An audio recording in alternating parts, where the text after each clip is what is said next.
This is the story I would have liked to have seen the beats being played for the story was Tyrell and Jessica's first time and the aftermath when Jessica went home, what happened between her and her parents, instead of watching Ashley grieve for 3 fucking episodes.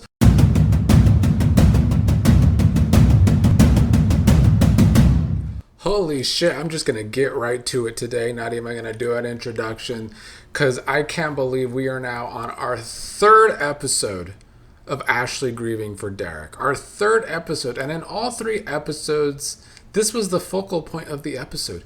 Ashley grieving. This show is acting like Ashley and Derek were this show's version of Jesse and Angie and All My Children, and they were a white couple breaking down barriers being on this black soap opera. They are acting like we are watching Nikki Newman grieve Victor Newman, like we are watching Hope grieve Bo. This was Derek and Ashley on this show, where we saw with our own eyes.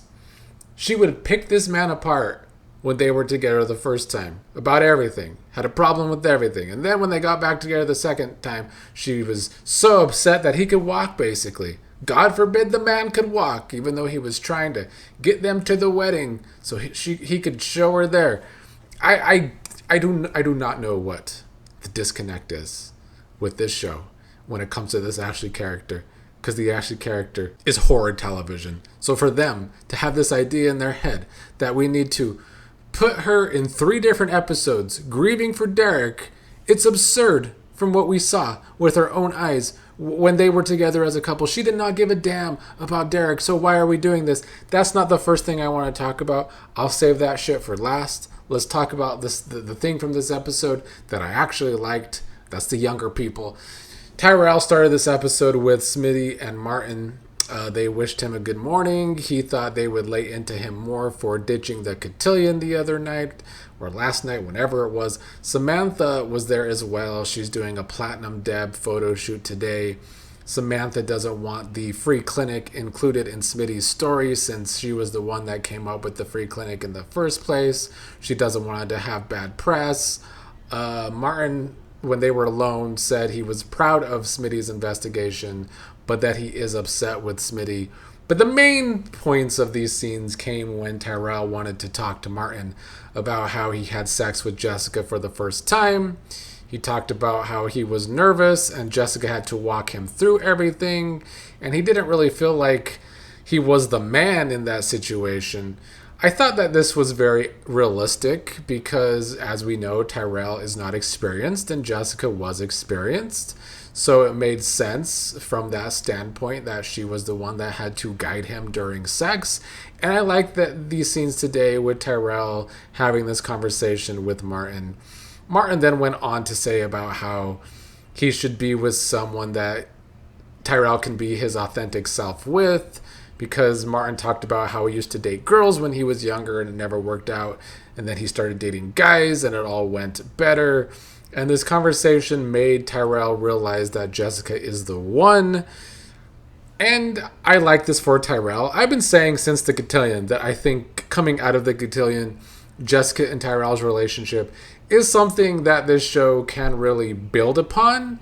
And I really do think that this is something that this show can have a good summer with. They can have a lot of good momentum with these younger characters this summer if they go that direction, give them more screen time and consistency. I think they actually have something building up here.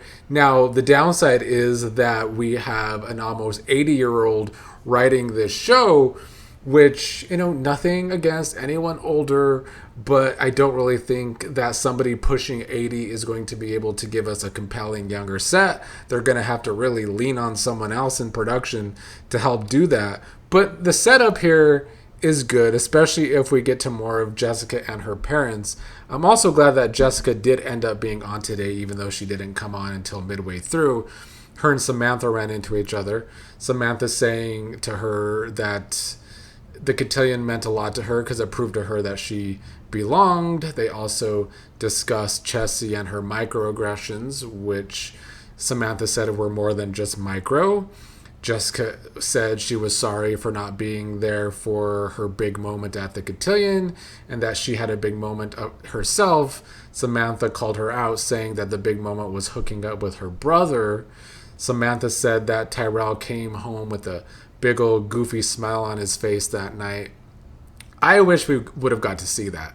This is the story I would have liked to have seen. The beats being played for the story was Tyrell and Jessica's first time and the aftermath. When Jessica went home, what happened between her and her parents. Instead of watching Ashley grieve for 3 fucking episodes, why couldn't we have seen the beats in this storyline?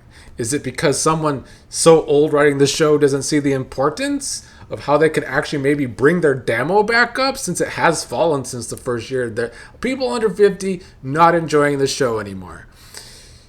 Anyway, then Samantha told Jessica that she's going to end up hurting Tyrell when she moves away to UCLA. That could be a problem. So Jessica, when she went home to Tyrell, said maybe they should be friends. He, of course, got insecure, thinking it's because of the sex. She said it's not because of that. She wants to do it again, but she doesn't want to hurt him. If she ends up leaving, she might hurt him. So we have a conundrum for this younger couple. It's a step in the right direction. I do want to see how they get out of this. I don't trust the writers. I can see them just writing Jessica off this show after the summer. And that's the end of Tyrell and Jessica. And yeah, maybe that could be realistic. Jessica goes away to college. But that's not good drama. That's not good soap opera. But I don't have faith in the writers. Lost faith months and months ago. And it's only getting worse. Leslie was talking to Marcel today about how she doesn't want to blow back at the free clinic from the whole plasma thing and the shooting and Derek being the one that was killed. She was talking on the phone to Marcel. Meanwhile, Ted and Shanice were together talking about their relationship and how Shanice is trying to decide who she is and where she is going and who will be there with where she is going. Leslie, of course, interrupted in her over-the-top way, her first time being over-the-top in this episode, even though it only got worse. Ted actually stood up to Leslie today, saying that he doesn't want her interrupting him when he's with Shanice. And this little thing was able to impress Shanice enough to want to go get busy with him. So I guess Shanice is easy, much like Nick Ho.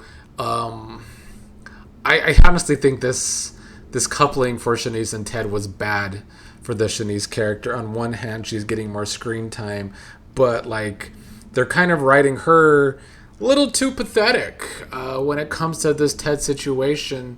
It's a change of how they were writing Shanice even just a couple of months ago. I feel like she would stick up for herself more, especially with the Leslie situation. But now they write her more pathetic, and I don't love it. Mona and Jan had some talk today. It kind of devolved into a diabetes commercial, so I'm not really going to cover that.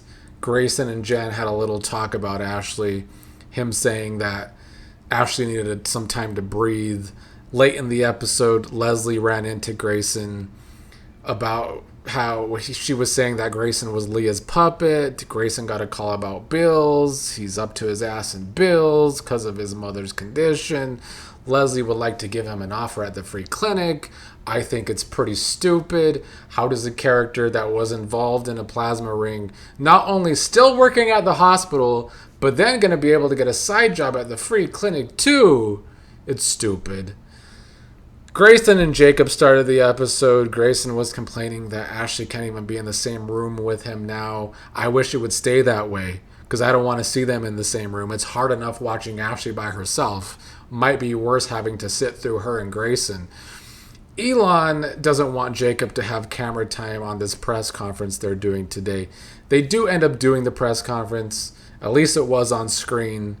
Elon talking about the plasma ring. Ted did a little talk too. Then Leslie interrupted, being quite a cartoon. Leslie is a cartoon. I don't think it's a good thing, because I can't even call her a cartoon villain. And sometimes I can deal with a cartoon villain, but is Leslie even a villain anymore? No. Months ago, I called her a cartoon gnat. She just goes from person to person, annoying everybody with no real reason for doing that. They don't give her a reason to be a villain.